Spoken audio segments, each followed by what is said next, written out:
श्री सद्गुरु महाराज की जय। परमाराध्य गुरुदेव का आशीर्वचन महर्षि में ही सत्संग सुधा सागर से प्रवचन संख्या 10। ध्यान योग की महिमा। प्यारे लोगों, अधि शैल समम पापम विस्तीर्ण बहुयोजनम विद्यते ध्यान योगन नान्यो भेदः कदाचन। बीजाक्षरम परम बिंदो नादम तस्यो परे स्थितम स शब्दम चाक्षरे छिने निशब्दम परमम पदम। ध्यान बिंदोपनिषद से। संसार में लोग बराबर काम किया करते हैं। कामों को साधारणतः दो भागों में बांट सकते हैं, शुभ और अशुभ। शुभ कर्म को पुण्य कहते हैं तथा अशुभ कर्म को पाप कहते हैं। जिस कर्म से आत्मा की उधर्वगति हो उसे पुण्य तथा जिस कर्म से आत्मा की अधोगति हो उसे पाप कहते हैं। पुण्य कर्म करने वाले को पुण्यात्मा धर्मात्मा कहते हैं और पाप कर्म करने वाले को पापात्मा कहते हैं। पाप का फल दुखमय तथा पुण्य का फल सुखमय होता है। लोग अधिकतर पाप ही करते हैं तथा उसका फल दुख भोगना नहीं चाहते। शांतिमय सुख प्राप्त करने की ही अभिलाषा रखते हैं। फिर लोग यह भी समझते हैं कि पाप किया फिर पुण्य करने पर पाप कट जाएगा, किंतु ऐसा नहीं होता है। यहाँ यह हिसाब नहीं है कि 2 में से 2 घटाओ तो बाकी कुछ नहीं बचेगा। हाँ, यह अवश्य है कि पुण्य का फल अलग तथा पाप का फल अलग भोगना पड़ेगा। महाराज युधिष्ठिर बड़े धर्मात्मा थे।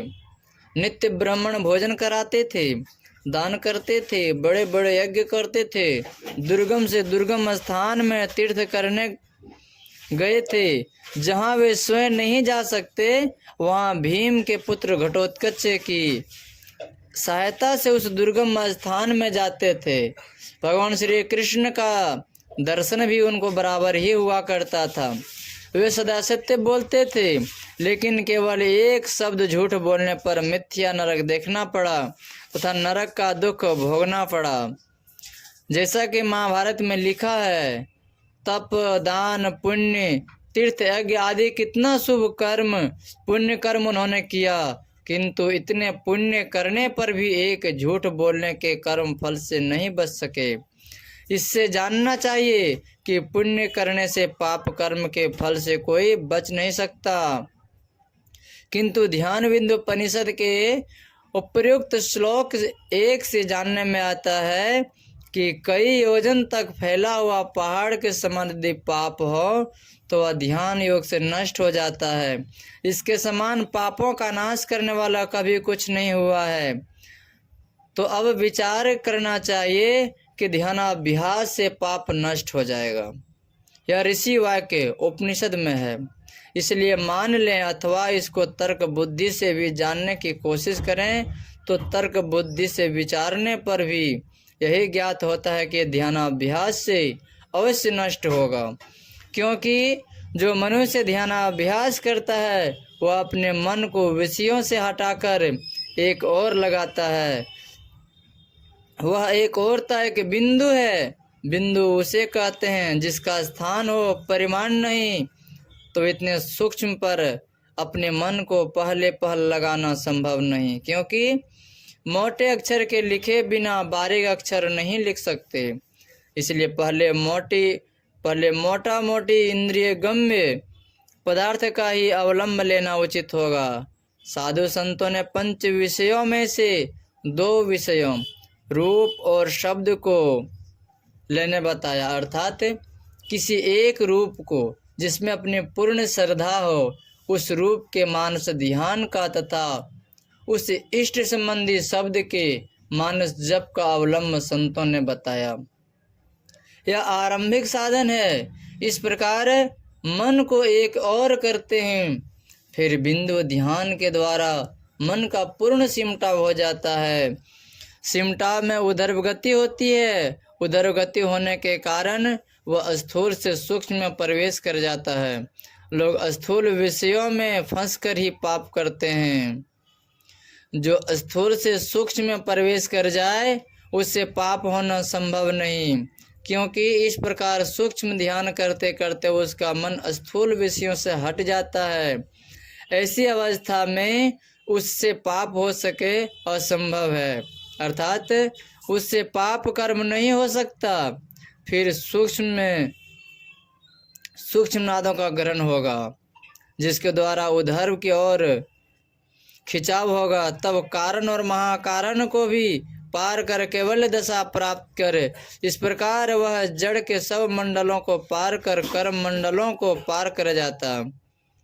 जो कर्म मंडलों को पार कर गया उसका पीछे का किया हुआ जो संचित कर्म है उससे वह छुटकारा पाकर प्रारब्ध के बंधन से छूट जाता है। जो कर्म मंडल को पार कर गया वह कर्म फल के घेरे में नहीं रह सकता। इस प्रकार ध्यानाभ्यास के द्वारा सब पापों से मुक्त हो जाता है और परम पद प्राप्त कर लेता है। ब्रह्मत्या सहस्त्राणि ब्रूणत्या शतानि च एतानि ध्यान योगस्य च देहतग्निरिवेन्धनम। उत्तर गीता अध्याय 2 में। किंतु इसका मतलब यह नहीं कि पाप करते जाओ और ध्यान करते जाओ, पाप कट जाएगा। बात तो यह है कि जब तक कोई संयमी नहीं बनेगा, पाप कर्मों से अपने को नहीं बचावेगा, तब तक उससे ध्यान हो नहीं सकता। अतः मनुष्य को संयमी होना चाहिए, अर्थात झूठ, चोरी, नशा, हिंसा और व्यभिचार, इन 5 पापों से मनुष्यों को अलग रहना चाहिए। एक सर्वेश्वर पर अचल विश्वास, पूर्ण भरोसा तथा अपने अंतर में ही उसकी प्राप्ति का दृढ़ निश्चय रखना चाहिए। आप कहेंगे कि बाहर में परमात्मा को क्यों नहीं प्राप्त करेंगे? तो पहले यह जानना चाहिए कि परमात्मा इंद्रिय गम्य नहीं है, वह आत्मगम्य है।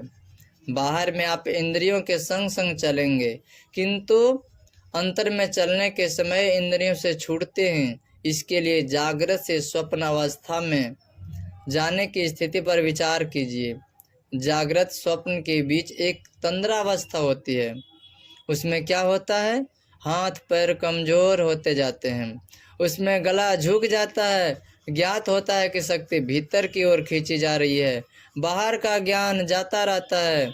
सामने का कोई रूप नहीं देख सकते। कोई सुमधुर शब्द में गाना गाता है तो उसे भी नहीं सुन सकते। क्यों? उसमें बाहर से सिमटकर भीतर प्रवेश करने में वह इंद्रियों का संग छूटता है। इंद्रियों का संग छोड़कर आप अकेले रहकर उस परमात्मा की पहचान कर सकते हैं। इसलिए अपने भीतर प्रवेश कीजिए। जब अपने अंदर में पहचान हो जाएगी तब बाहर में भी पहचान सकते हैं। सब किछु घर मही बाहरी नाही, बाहर टोले सो भर में भुलाही। गुरु प्रसाद जिन अंतर पाइया, सो अंतरी बाहर सुलेह जीव। गुरु नानक साहब। सदगुरु की निष्कपट सेवा, सत्संग और दृढ़ ध्यानाभ्यास, इन त्रिविध कर्मों को नित्य करना चाहिए। श्री सदगुरु महाराज की जय। यह प्रवचन बिहपुर जिला भागलपुर हाई स्कूल के प्रांगण में दिनांक 26 जनवरी 1951 ईस्वी के सत्संग में हुआ था। श्री सदगुरु महाराज की जय।